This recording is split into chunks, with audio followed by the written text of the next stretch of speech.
Estudo Bíblico 4.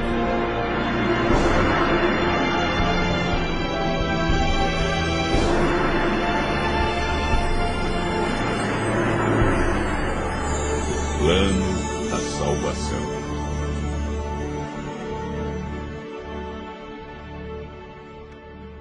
Para Deus, não importa o que fomos ou o que fizemos no passado. Ele nos ama com amor eterno. Prontificou-se a vir ao mundo e passar pela agonia da cruz a fim de resgatar a humanidade perdida. Entretanto, há muitos que se perguntam: como posso ser bom diante de Deus? Como posso apagar meu passado? Como posso ser apresentado sem culpa diante dele? Como posso ser salvo? O caminho para a vida eterna é muito fácil de ser achado e compreendido, mas poucos sabem como ir a Cristo e experimentar perdão, alegria, paz de espírito e esperança. O estudo de hoje mostra a resposta bíblica para uma vida cristã vitoriosa.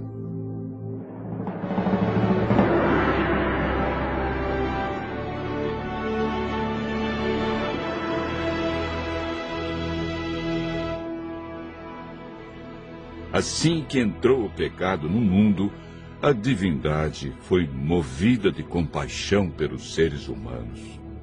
O Pai, o Filho e o Espírito Santo elaboraram um plano de redenção.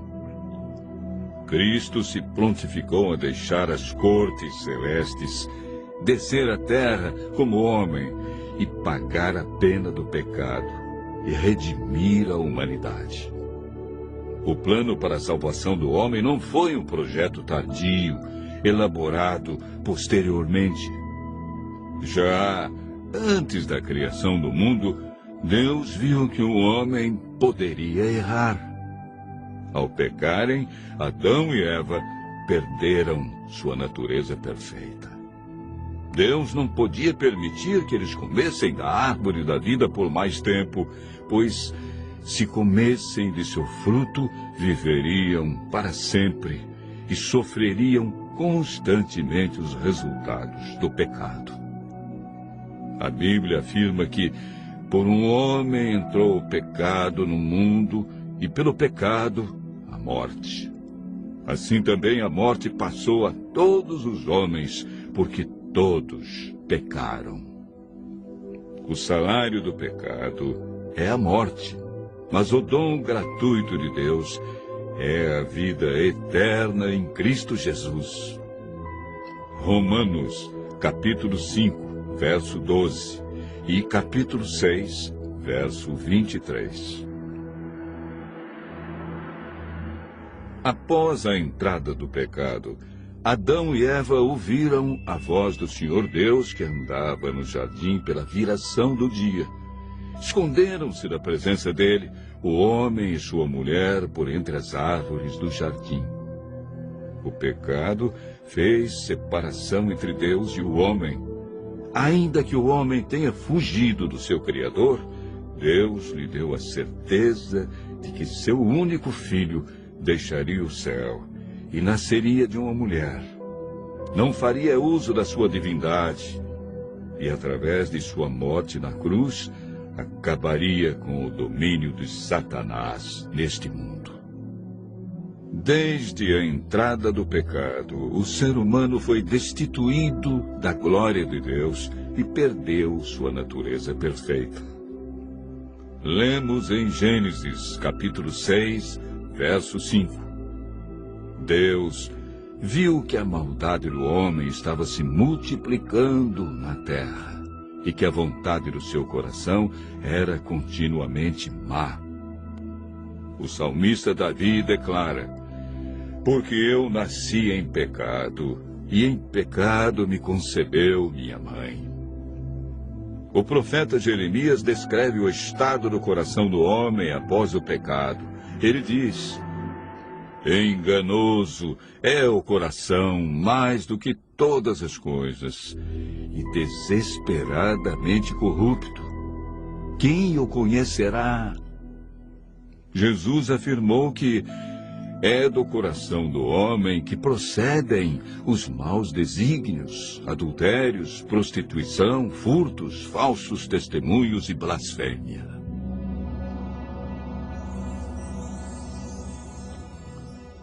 Primeiro Coríntios 2, verso 14, afirma que o homem natural não aceita as coisas de Deus porque lhe parecem loucura.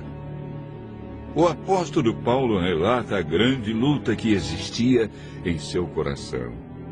Ele declarou: porque eu sei que em mim, isto é, na minha carne, não habita bem nenhum, pois o querer o bem está em mim, não, porém, o efetuá-lo, porque nem mesmo compreendo o meu próprio modo de agir, pois não faço o bem que prefiro, mas o mal que não quero, esse faço. Mas se eu faço o que eu não quero, já não sou eu quem o faz, e sim o pecado que habita em mim. Romanos, capítulo 7, versos 18 a 15, 17 a 20. Jesus é o Cordeiro de Deus que foi morto desde a fundação do mundo. O profeta Isaías declara: ele foi humilhado, mas não abriu a sua boca. Como cordeiro foi levado ao matadouro, e como ovelha muda perante os seus tosqueadores, ele não abriu a sua boca. Isaías 53, verso 7. A Bíblia afirma que naturalmente o homem é escravo do pecado. É por meio do Espírito Santo que somos transformados em novas criaturas. 1 Samuel 10, verso 6, afirma: então descerá sobre ti o Espírito Santo, e serás mudado em outro homem. O Espírito Santo nos convence do pecado, da justiça e juízo. Ele nos guia ao conhecimento da verdade e implanta os princípios da lei de Deus no coração. A salvação está hoje ao alcance de todos nós, porque pela graça sois salvos, mediante a fé. E isso não vem de vós, é dom de Deus. Hebreus, capítulo 5, verso 9, afirma: e tendo sido aperfeiçoado, tornou-se o autor da salvação eterna para todos os que lhe obedecem. A obediência é fruto da salvação em Cristo Jesus. Continue ouvindo a voz de Deus e aceite a salvação através do grande sacrifício de Jesus Cristo, realizado na cruz para ter a vida eterna.